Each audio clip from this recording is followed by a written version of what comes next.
حضرت عمر بن خطاب رضی اللہ تعالیٰ عنہ کے لکھے ہوئے خط کو دریائے نیل میں ڈالنے سے خشک دریائے نیل پانی سے بھر گیا۔ بسم اللہ الرحمن الرحیم۔ وہ دریائے نیل جس کا پانی ٹھاٹھے مارتا تھا اور مصر کے کھیتوں کو سیراب کرتا تھا، وہ دریا خشک ہو چکا تھا۔ مصر کے لوگ یہ دیکھ کر پریشان ہو گئے، ایسا پہلی بار نہیں ہوا تھا۔ ہر سال دریائے نیل خشک ہو جاتا۔ مصر کے لوگوں کا کہنا تھا دریائے نیل ہر سال انسانی قربانی مانگتا ہے، یہ وہ قربانی دے دیتے ہیں تو دریائے نیل پھر سے ٹھاٹھے مارنے لگتا اور لوگ خوش ہو جاتے ہیں، ان کی کھیتیاں پھر سے لہلہانے لگتی ہیں۔ اب ایک بار پھر دریائے نیل خشک ہو چکا تھا، لوگوں کے چہرے پریشانی سے مرجھا گئے تھے۔ دریا اس بار پھر ایک انسان کی قربانی مانگ رہا تھا، وہ سب مجبور تھے۔ انہی دنوں حضرت عمر بن عاص رضی اللہ تعالیٰ عنہ نے مصر فتح کیا تھا۔ مصر میں فوجیں موجود تھیں۔ امیر المومنین حضرت عمر فاروق رضی اللہ تعالیٰ عنہ نے حضرت عمر بن عاص رضی اللہ تعالیٰ عنہ کو گورنر مقرر کیا تھا اور اس کے چند دن بعد ہی دریائے نیل خشک ہو گیا۔ لوگوں کی پریشانی دیکھنے کے قابل تھی، لوگ دریائے نیل میں انسانی قربانی کی تیاریاں کرنے لگے۔ اب لوگ خوش تھے کہ دریا انسان کی قربانی کے بعد پھر سے بہنا شروع کر دے گا اور خوشحالی ہی خوشحالی ہوگی۔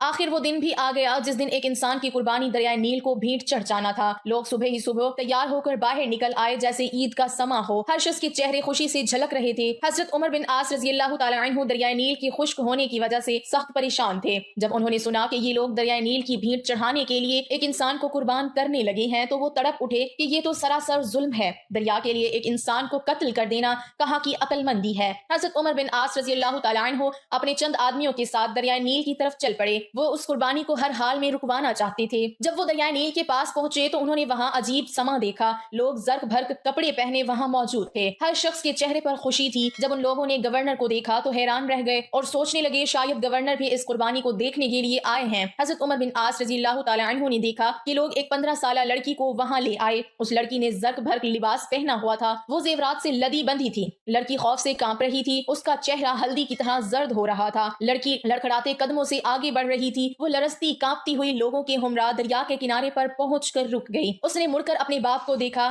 باپ کی آنکھوں میں آنسو تھے، وہ مجبور تھا، لوگ اس کی بیٹی کو گھسیٹ کر موت کے منہ میں دھکیل رہے تھے، وہ کچھ نہیں کر سکتا تھا، اپنی بوڑھی آنکھوں سے بیٹی کو موت کے منہ میں جاتے ہوئے دیکھ رہا تھا۔ لڑکی کی ماں تو غم سے نڈھال ہوئی جا رہی تھی۔ لڑکی ہاتھ چھڑا کر اپنے باپ کی طرف دوڑی، لوگ اس کے پیچھے بھاگ کھڑے ہوئے اور لڑکی کو لے کر پھر دریا کے کنارے پر لے آئے۔ لڑکی رو کر التجا کرتی، خدا کے لیے مجھے چھوڑ دو، میں مرنا نہیں چاہتی۔ لوگوں نے اسے مضبوطی سے پکڑ لیا۔ اب حضرت عمر بن عاص رضی اللہ تعالیٰ عنہ کے صبر کا پیمانہ لبریز ہو چکا تھا اور لڑکی کو لوگوں کی قید سے چھڑاتے ہوئے بولے، یہ سب کیا ہے؟ تم اس لڑکی کو کیوں ہلاک کرنا چاہتے ہو؟ لوگ گورنر کی بات سن کر پریشان ہو گئے۔ لڑکی بھاگ کر اپنے باپ کے پاس چلی گئی۔ لڑکی کی ماں نے آگے بڑھ کر اسے اپنے ساتھ لپیٹ لیا۔ لڑکی سسکیاں لے لے کر رو رہی تھی اور ماں چپ کرانے کی کوشش کرتے ہوئے خود بھی رو رہی تھی۔ لوگوں نے کہا، اے امیر، دریائے نیل خشک ہو چکا ہے، وہ ہر سال ایک انسان کی قربانی مانگتا ہے۔ یہ سن کر حضرت عمر بن عاص رضی اللہ تعالیٰ عنہ نے ناگواری سے لوگوں کی طرف دیکھا اور پوچھا، کیا ہر سال یہ دریا اسی طرح خشک ہو جاتا ہے؟ لوگوں نے جواب دیا، ہاں، ہر سال دریائے نیل اسی طرح خشک ہو جاتا ہے، اور یہ دریا جب خشک ہوتا ہے تو ہم ایک انسانی جان کی قربانی دیتے ہیں، اس کے ساتھ ہی دریا کا پانی بڑھنا شروع ہو جاتا ہے اور دیکھتے ہی دیکھتے دریا میں طغیانی آ جاتی ہے۔ حضرت عمر بن عاص رضی اللہ تعالیٰ عنہ نے کہا، یہ تو ظلم ہے۔ لوگوں نے کہا، اے امیر، ہم ہر سال چاند کی 11 تاریخ کو ایک نوجوان لڑکی کا انتخاب کر کے اس کے والدین کو رضامندی سے اس لڑکی کو زیورات اور خوبصورت لباس پہنا کر دریائے نیل کی بھینٹ چڑھا دیتے ہیں، پھر دریا کا پانی بڑھنا شروع ہو جاتا ہے۔ یہ سن کر حضرت عمر بن عاص رضی اللہ تعالیٰ عنہ نے کہا، اسلام ان باتوں کو پسند نہیں کرتا،